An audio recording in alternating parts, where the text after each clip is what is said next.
Welcome to the Venue Industry News, brought to you weekly by Australasian Leisure Management. I'm your host, Chantal Broderick. Here are the top stories making headlines for Thursday, August 27, 2026. Momentus research identifies gaps in venue performance measurement.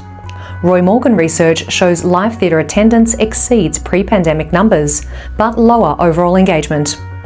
Queensland Government and Rugby Australia announce new upgrades for Brisbane's Ballymore. Industry leaders call for new 20,000-seat Melbourne arena. Escape This appoints Fever as ticketing partner to support national expansion. New appointments strengthen Ticketmaster Australia's leadership team. Mackay crowd embraces Great Barrier Reef Arena's test debut. New South Wales Government invests $3.8 million to help keep live music venues open. And AFL sets all-time attendance record as 7.77 million fans flock to matches. All those stories and more coming up in today's show. The Venue Industry News is brought to you by Australasian Leisure Management and proudly supported by Sydney's Accor Stadium. To find out more, visit accorstadium.com.au.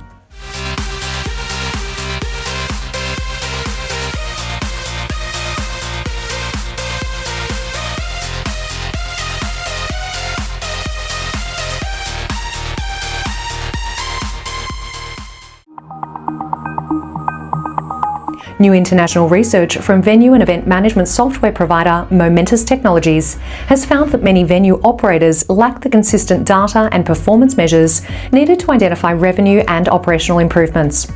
The State of Venue Performance in 2026 report combines a survey of more than 300 venue and event professionals across 20 countries with anonymised operational data from more than 3 million events managed through the Momentus platform. While the survey saw venue leaders rate their organisations at an average of 7.2 out of 10 for overall performance, only 13% rated their venues at 9 or 10, leaving 87% below what the report defined as near-ceiling performance. More than 3.4 million Australians attended live theatre, ballet or opera in an average 3-month period during the year to March 2026, according to newly released research from Roy Morgan. Representing 14.7% of Australians aged 14 years and over, the result was unchanged from the previous year, but around 200,000 people above the audience recorded immediately before the COVID-19 pandemic. Live theatre attracted the largest audience, with almost 3.1 million Australians, or 13.2% of the population aged 14 and over, attending during an average 3 months. However, Roy Morgan noted that population growth accounted for part of the recovery. Live Nation Australia President Alex Kloss and former Tennis Australia Chief Executive Craig Tiley are leading calls for a new 20,000-seat indoor arena in Melbourne, arguing that the city needs additional capacity to compete for major international concerts and sporting events. Tiley, who recently moved to become the new Chief Executive of the US Tennis Association, was quoted by the Herald Sun newspaper as suggesting the arena could be built within the Melbourne Park precinct, already the home of the 15,000-capacity Rod Laver Arena. Brisbane's Ballymore Stadium is to undergo a major upgrade as part of an agreement that will relocate Australia's men's and women's Rugby Sevens programs and the Wallaroos from New South Wales to Queensland. Announced by the Queensland Government and Rugby Australia, the project will include a new Eastern Stand and construction of the Teams in Gold facility on the site of the Ballymore's ageing existing Eastern Stand. Mackay's Great Barrier Reef Arena has become the 12th Australian venue to host men's Test cricket, with strong local support making the ground's debut during Australia's second Test against Bangladesh last weekend. Public tickets for the opening day of the Test sold out in advance, with just over 6,000 spectators attending on Saturday. General admission tickets for Sunday also sold out before the match ended, although the abbreviated 2-day contest prevented the venue from accommodating spectators across the 5 days originally scheduled. The AFL has recorded the highest home and away attendances in VFL-AFL history, with 7.7 million fans attending matches during the 2026 Toyota AFL Premiership season. The record marks the 3rd consecutive season in which home and away attendance has exceeded 7.5 million. Attendance records were achieved across several states throughout the season, highlighting the strong connection communities continue to have with the game. Melbourne Victory has appointed USA-based ticketing provider AXS as the ticketing provider for all of its A-League men's and women's home fixtures from the 2026-27 season. The arrangement covers Victory matches at Amy Park and extends to the club's women's fixtures at the home of the Matildas. The change follows the Melbourne and Olympic Parks Trust's appointment of AXS as Melbourne Park's new ticketing provider, replacing Ticketek for year-round events outside the Australian Open. Adelaide Fringe is inviting businesses, community organisations and unconventional venue spaces across South Australia to become part of its 2027 festival, with venue registrations now open. Pubs, rooftops, cafes, galleries, wineries and community halls are among the venue spaces being encouraged to register. Organisers of the Netball World Cup Sydney 2027 have unveiled an ambitious commercial target to attract more than 200,000 spectators across 64 matches, aiming to make the upcoming tournament the most attended edition in its 64-year history. The event rollout includes the launch of premium travel and hospitality packages through official fan travel and hospitality partner Quint.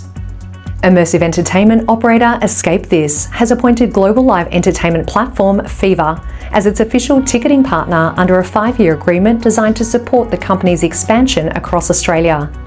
The partnership will see Fever provide ticketing technology across the Escape This growing portfolio, combining its booking platform and audience reach with the escape room operator's story-led immersive experiences.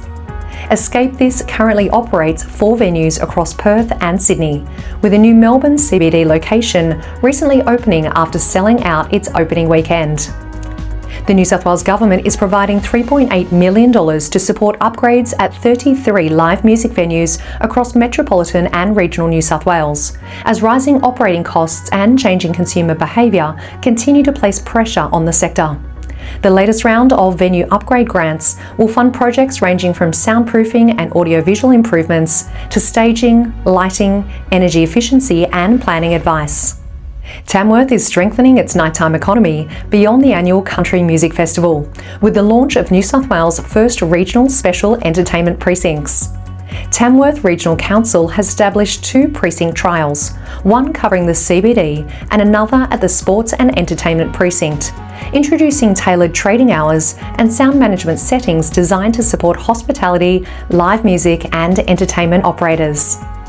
Paradise Resort Gold Coast is expanding its live entertainment offering with the launch of Rock on Ice, a new 45-minute production combining figure skating, aerial acrobatics and rock music. The launch provides a new use for the resort's existing ice skating facility, turning Planet Chill from a recreational attraction into a dedicated performance venue for an original production. Security technology provider ABT Security is positioning itself to help New South Wales hotels and clubs implement facial recognition technology following the release of the state's new Code of Practice. ABT Security has released a facial recognition solution specifically aligned with both the new code and the New South Wales Government's Artificial Intelligence Assessment Framework. Melbourne's award-winning Now or Never festival has returned for its 4th year, transforming the city's renowned venues and cultural landmarks into an immersive showcase of art, technology, music and ideas that is expected to deliver a significant boost to the city's winter economy. Exploring the theme A Whole New World, the festival features over 150 events across some of Melbourne's best-known cultural venues and public spaces. The world's largest indoor pickleball club network has officially entered the Australian market, with Pickler ANZ opening its first venue in Sydney's Sutherland Shire as part of an ambitious plan to establish up to 50 clubs across Australia and New Zealand. Sutherland Shire was selected because of its established pickleball community. A new discussion paper is calling for the New South Wales North Coast surf clubs, surf breaks and coastal assets to be recognised as visitor economy infrastructure, opening a regional conversation about how they are planned for, invested in and protected. Released by Destination North Coast New South Wales, the paper titled What is a Wave Worth? Examines how appropriate, community-led activation could help surf lifesaving clubs generate sustainable revenue. The City of Whittlesea Council has appointed Club Links as the new operator of its Mill Park Stadium, home of the Whittlesea City Basketball Association. And in people movements, the Australian Festival Association has appointed music policy specialist Lizzie Butterworth as its new Chief Executive, succeeding outgoing Chief Executive Ollie Arkins. While Ticketmaster Australia is strengthening its senior leadership team with 3 key appointments. Ben Kurzweil and Roxanne Hopkins have been appointed General Managers, Partnership and Client Success, and Mark Heaton will transition to the newly created role General Manager, Growth and Business Development, focused on new business opportunities, key commercial products and sponsorship partnerships. Thank you for joining me for this week's episode of the Venue Industry News. To read the full stories featured today, head to ozleisure.com.au. You can listen and subscribe to the Venue Industry News on Spotify, Apple Podcasts and YouTube. Just search Venue Industry News and hit follow or subscribe. If you have news to share or if you'd like to comment on any of today's news, please email us at leisure@ozleisure.com.au. Thank you once again for joining me. I'll see you next week.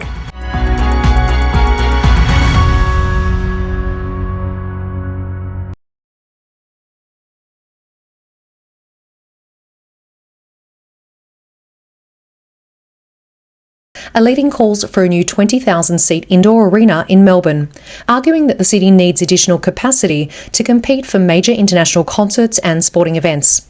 Tiley, who recently moved to become the new chief executive of the US Tennis Association, was quoted by the Herald Sun newspaper as suggesting the arena could be built within the Melbourne Park precinct, already the home of the 15,000-capacity Rod Laver Arena.